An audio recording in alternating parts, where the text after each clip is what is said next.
We are back this morning at Log Hauler Jesse's shop, and we are checking in on his repair to the boom that got broke.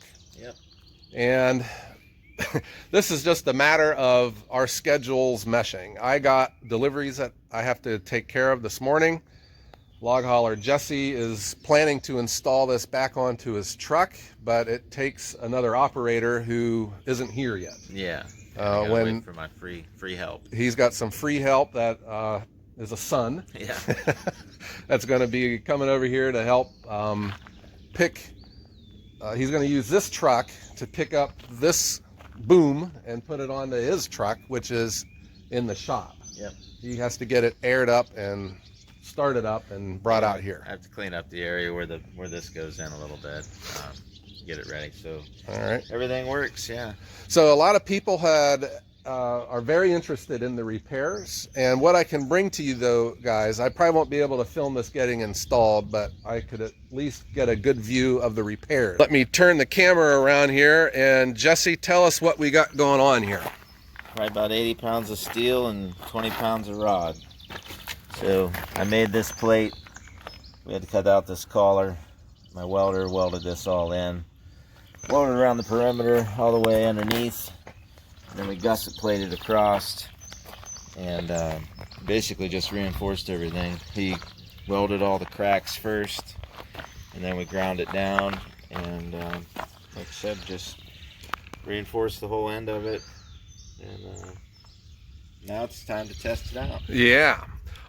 So we know that you are a welder, but you hired a professional welder to come in. How come you passed this job off to another person? For one, it's, for my own personal safety. He's better at it, and I know how to weld things, but I don't know how to weld this grade of steel and this thickness. And I feel better knowing that he knows what he's doing. Mm-hmm. So explain, like, welding isn't just welding a piece of metal to another piece of metal. There's a lot of knowledge and skill that go into this. Yeah. What does a welder have to know in order to make this right? Well, first you have to grind all this down, bevel your edges, make sure the steel's clean, because these are all stick welds, not MIG. So first thing you do is you fill in your gap, and then you just progressively go up with thicker rods, and you'll make passes on either side. Like here you can see a little better. This is 2 passes, but he probably did a total of probably 5 passes, and it started out with thin rods and then built up to like an 80, I think it was an 80-10 he was using, which is about the size of a pencil, if not bigger. Mm-hmm. And so yeah, it just takes a lot of time, and you got to know how to not burn through the metal and penetrate everything on both sides. So it's got to penetrate into the other metal, yes, but not too much, right, and not too little. It's got to be just right. Yeah, you can burn through stuff, and then you're just taking away strength. But that's the reason I wanted him to do it, because he's done it a lot more than I have. All right, this part is the original boom right here. Yes, these are the grease fittings that go into the pin, into the brass fittings, Mm-hmm. and collars.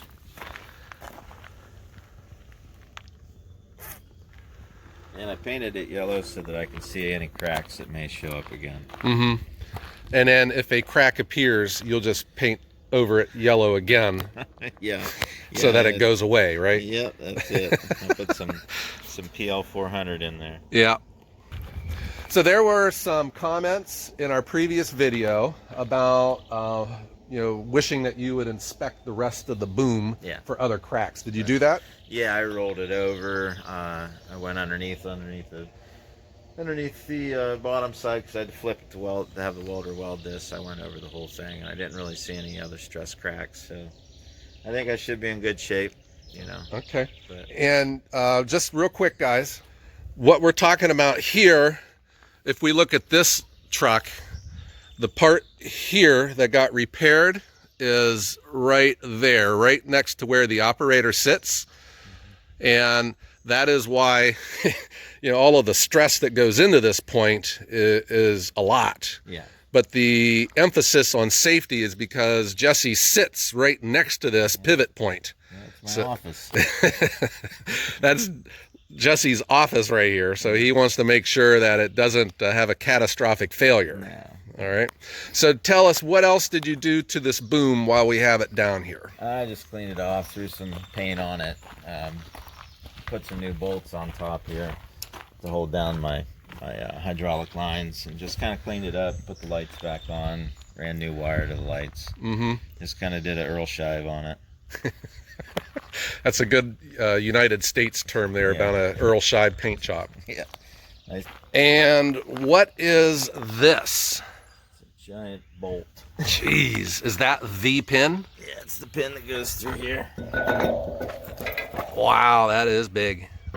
So what's the size of that? I think it's a 2-inch. What do you think that weighs? About 20 pounds, maybe? Yep. About $250 worth right there. Are you serious? Just for a bolt? Probably. Yeah. That was a guess. Can you just go down to the hardware store and get one of these, though? Huh? No. All right. So what do we got here? These are spotlights on each side? Yeah. Yeah, and these collars are so you don't crush them, but unfortunately, when you lay the boom down, if there's a log here, these bolts break all the time. That's why I had to re-weld it, rewire it, because I break them off occasionally. One of the things I do. Yeah. So this really shows the trials and tribulations of a owner-operator. There are so many systems on a truck that have to be maintained, that can break. You know, you got the engine, you got all these tires and brakes and the frame. Hydraulics. Oh, the hydraulics, and now, the crane, the outriggers. The driver. Paperwork. Yeah, the driver, the paperwork. DOTs. Bad drivers. Wow, yeah. Go on all day. Because you know how it is. If you're driving a car and you see a truck coming, you don't want to get behind them. So you probably get people pulling out in front of you all the time, huh? Yeah, they want to be the first person at the accident. Well, at least these have a lot of brakes on them, so they stop on a dime when they're fully loaded, huh? There is a recurring theme with our comments about the appreciation people have for the owner-operator and for a guy like you who keeps this going. Yeah. And you are a one-person show. Yeah, one-man band. Yeah. These are expensive machines. There's a lot of money to keep them on the road, to keep them maintained, to keep them insured, but you still make a pretty good living with it, though, huh? Yeah, it's mostly because I do all the work. If this happened and I sent it to somebody's shop, I'd be down for a month. No kidding. Depending on, what shop. The tough thing is finding somebody who knows how to do it and would do it, because they have to stand beside it. In case something happens, they might not want to do it, because if it fails, I'll get hurt. Well, if I do it myself and it fails, it's my fault. So, I can do it myself. It happened on Friday. Today's Tuesday, and I should be back to work this evening. So that's not too bad. A couple days down instead of a week or two or a month. Yeah, and then hiring a welder, that can't be cheap either. No. But it needs to be done right. Yeah, I have a local friend of mine that he doesn't mind working Sundays until 10 o'clock in the evening, like last night. Oh, wow. Yeah, so you had told me how long that repair took for the welder. Yeah. How long was that? He was here 10 hours on Sunday. I had to cut some of the stuff. He had to do some repair work, but like I said, I think he probably had 20 pounds of rod in it, easy. Gosh. And he was here last night till about 10, so another 4 hours. So probably about 14 hours of him working and me cutting and grinding and helping him do the prep work. Wow, that's pretty. That's a lot of work. Yeah. Just from the outside looking in, you wouldn't think that took that long to make that repair, but no, we had to straighten the collar out. There was a lot of things we had to do to get the weld, get the collar straight, so it was sitting in there straight, so it wasn't crooked. And once he got that part, he had to fill in all the cracks, grind them down, and then put the plate on, and that's where it really took a lot, because that's a lot of fill. And one of the things that I'm just standing here watching this, guys, is, okay, we have a owner operator who's down, So he's obviously not making money. So you got income loss. I don't want to depress you here, but I'm trying to make a point. I'm depressing myself. Yeah. And then you still got to pay to get the repair done. Mm. And there's a lot of this that is and is not in your control. Like, you know, if the welder can't show up, you know, and you're down another day, Yeah. or you need that one part that Right. is, you know, that exists in Vermont, Or and then can you got to make it yourself. yeah, you got to get it shipped in.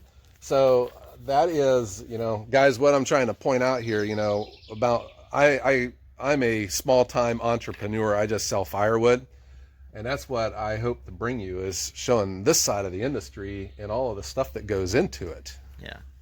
Well, being an owner operator and owning your own business, you got to figure out how to do it. I mean, you're not going to sit in your living room. Somebody's going to show up and do it for you. So if you don't know how, you just do it, or you call somebody that might be able to tell you how. Mm-hmm. And then you just learn. Yeah.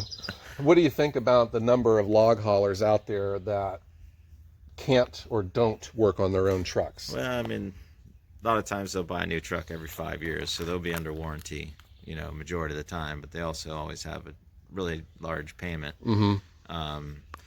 You know, and that works too, but same thing is, you take it in, if it has troubles, you know, it might be down, you're not making money, you know, and they'll have it at the service. And so it all depends, you know. There's a lot of guys, they'll just run them until they fall apart. And Like you? yeah, well, I fix them, but there's some of them that don't. Yeah. So it's almost like the same mantra that we have. If you own a car, you know, you're always going to pay. It's either going to be payments or parts. Yeah. You know, with a log hauler, it's just on a much grander scale. Yeah, it can be, especially if you break bigger parts. Oh, yeah. Gee whiz. But no, it's not too hard. I mean, I've been doing it too long, I guess. That must be why I said that. Mm-hmm. Are you pretty good at just keeping up with routine maintenance, or do you get lazy with that and just let stuff slip? It's tough to keep up with it, especially when work gets real busy. You know, a lot of times it's tough to get a day off that you can fix anything, and then something like this happens. Everything else you're supposed to do for maintenance gets pushed to the back. You know, so yeah, it's hard to keep up on it, but greasing it's the biggest thing. Once every month or every 2 weeks, you know, it's at the minimum. Yeah, I just know with my Bobcat tractor, you know, you're supposed to grease it every time you fill up the fuel tank. It's hard for me to even do that sometimes. It's 3 tubes of grease. That's what it takes to grease the whole truck, the boom, the drive line, everything. Wow. So Jesse, when do you expect to have, or when do you hope to have this put back onto your truck, and you're going to be back on the road and moving timber? It will be today, regardless. So, Today's the day. Today is the day? Yeah, it's happening. All right. So, yeah, once I get it up there, I just got to hook the lines up, put the pin in for the grapple, and it'll be time to test it out. Mm-hmm. So do you have obligations too if your truck is offline? Yeah. You got to like notify people, or people are out there looking for you and wondering where you're at? Yeah, I usually tell them I'm broke down, and I'll get back to them when I'm on the road. Mm-hmm. So, I usually just wait. They can call other people, but most of the time everybody's too busy anyways. So. You had said before that there is a log hauler shortage in Northeast Ohio. There's the industry could probably use some more. Huh? Yeah, it all depends. PA trucks don't like to come to Ohio because of the weight limits. So there's plenty of trucks in PA, which is close, but around this area there's a lot of scale cops, so you get pulled over a lot. So that's the reason for all the axles. So yeah, there could be more trucks, but the more trucks means less pay for everybody that has trucks. But as everybody can tell, it's not that easy to keep them on the road. All right, so Jesse, I'm going to get out of your way. I feel bad. He's got work to do, and I'm over here gabbing. Everyone wishes you well, and that you get back on the road and you start moving timber. Yep. All right. Don't worry, I will. So I'm not going to be able to bring you the installation, guys, but I at least wanted to show you the repairs, which I think is really cool to see, and that looks like it was a job well done too. All right. Yep. All right, guys, so if you like this, hit that thumbs up button, and leave your comments down below. Jesse checks them out, and when he's able to, he replies. Yeah, But I he's appreciate all the comments. It's pretty cool to be appreciated. yeah, well, you're the most famous log hauler in the world, Jesse. Oh, So jeez. how does it feel? I don't know. You're too busy to feel, right? Yeah. I'm not sure how to feel about it. Yeah. All right, guys. Everyone, have a great day.